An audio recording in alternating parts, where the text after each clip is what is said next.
It took years for Anne-Marie Crawford to become an American citizen after she left Jamaica, where she was born. I don't think we are really welcome there, just to work and put money in their pockets. She's lived with her family in Atlanta for nearly 30 years. Now President Trump's back in office, she wants out. She says they've felt warmly welcomed here in Nairobi, where they've come to buy a home. This is a prime area. Adila Mohammed's helping her find it. It's part of a package offered by her company, Adila's Relocation Services. She says her clients are mostly black Americans and that she's helped about 15 families move in the last year and that more are coming. This one will be too... Shout out to the residential tourists, the Mohammeds. I actually met up with them. We were supposed to do a podcast and didn't happen, but I think it was me, the Giles family. I was real drunk the day I came to Nairobi. I was real drunk. I was cursing the storm, but they're nice people. They members of the Nation of Islam, but they happen to be in Nairobi. So if you're looking to relocate, check out the residential tourists. Like I said, they were in Rwanda, now they're there now. This one will be too small. You know, in America, we're used to big. Savings or pensions can go further in Kenya, where Adila says there's a better life. We can live comfortably without all the stress, without all the racism, without all the police brutality, without all of the heavy political climate. We don't need any of that. Our people just want to be at peace. Okay, so let me just talk about this. I live in Kampala, Uganda. Give Kampala, Uganda a round of applause. But as a person that is somewhat of a moderate African-American repat expert, if I could do it all over again, I may not be here. I have a lot of love for this country. This country has been great for me and what I've been able to achieve. Some of the best things in my life I've done it from here. But I believe that Kenya is better.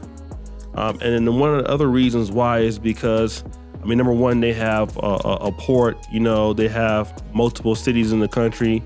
And in comparisons to West Africa tends to be more pricey. I've never been to Ghana, okay?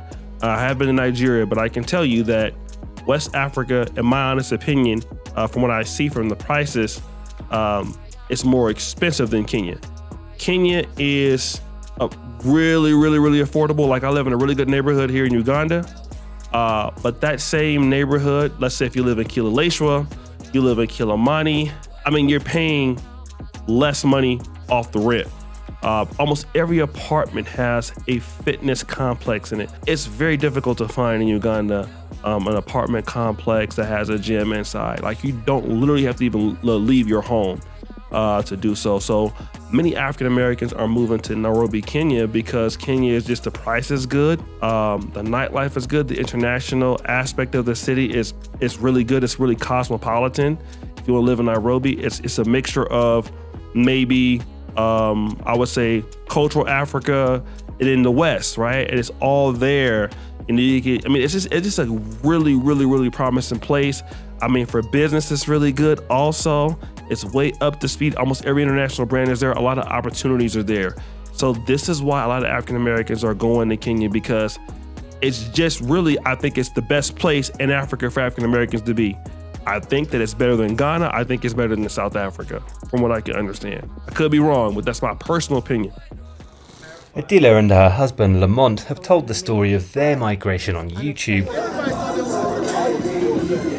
and connected with a community of nearly 200 Americans, Canadians and Jamaicans who she says have mostly migrated here in the last 5 years. Marceau Narcisse from Chicago has just visited American friends living in Ghana and Nigeria. He says he'd prefer to move here for good roads, faster internet and the weather. Let's talk about that. Shout out to the Nairobi expat community. It's just been growing.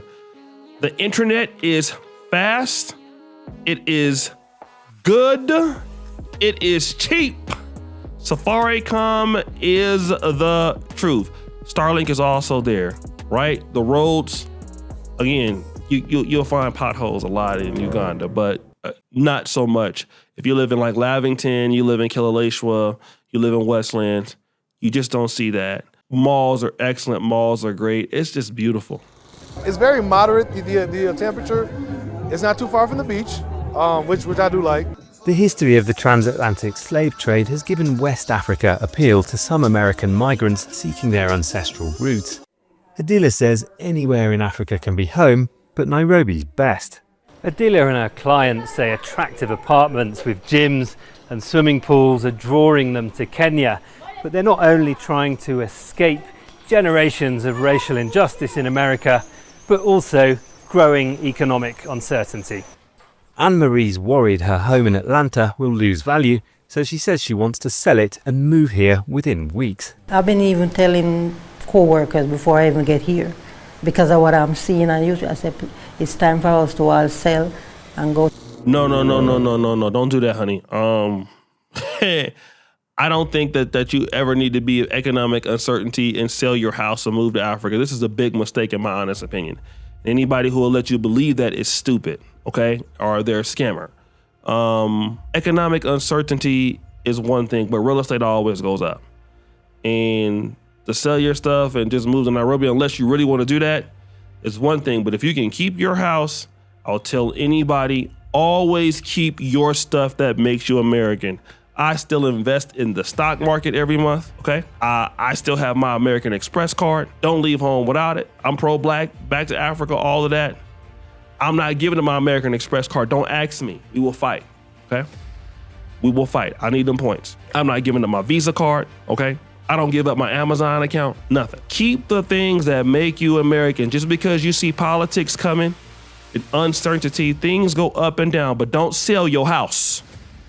Unless you have to move to Africa. That is the worst decision. Because what is uncertain is your future in Africa. That's the one uncertain thing, okay? All right, keep your stuff. You could at least rent it out, make some rental income, and you could be over in Nairobi and Mombasa, whatever you're doing, but don't you sell your stuff. You need your stuff, okay? Because Africa is all nice and people welcoming. And when your ass ain't got no money, you're going to see that smiles turn into you-know-whats, all right? Keep the stuff that makes you an American. And go to Kenya. Let's go. Anne-Marie says she feels at peace here and she wants to leave growing uncertainty in America for a new place to call home. Malcolm Webb, Al Jazeera, Nairobi, Kenya. Let me just say this is a good piece. Shout out to the residential tourists.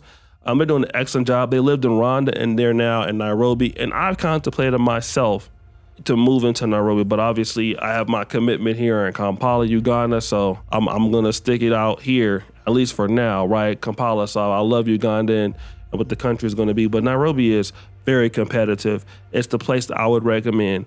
Kampala is also nice too, Uganda is also good, but it's challenges, right? It's challenges in the country and it's a lot of opportunities here, but it's a slower private sector, and not, I think, as open as what you see in Kenya. Okay, it can be done here, but Kenya is available. They have the talented people there. They have the private sector already organized. They have a really good entertainment industry.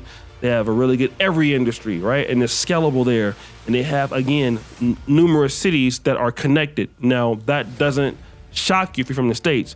But let's say, for example, here in Uganda, if I want to get to Arua, it's so expensive to take a flight to Arua, to drive there. We drove to Arua, with stopping and all that. It must have took us like 12 or 13 hours. You can get from Nairobi to Mombasa on a train, I think in a few hours. They have a high-speed train. You can fly Kenya Airways, and it's not that expensive, or Jambo Jet. Those are the things that we don't have in Uganda. We're not really easily connected throughout the country, and that really hurts things in Uganda a lot. But in Kenya, you have that access. It's a lot more opportunities once you have those things that you can work with.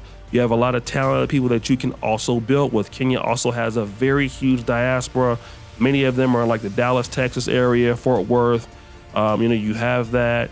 So Kenya, man, they're just switched on, especially if you're in the content creation business. Like if we had this podcast, we'd probably get a lot more support. Actually, Kenyans are top countries in Africa that watch our podcast, not even Uganda, right? And we're in Uganda. So anything you want to do, Kenya is great. Uganda is also great, but it takes a lot more leg work.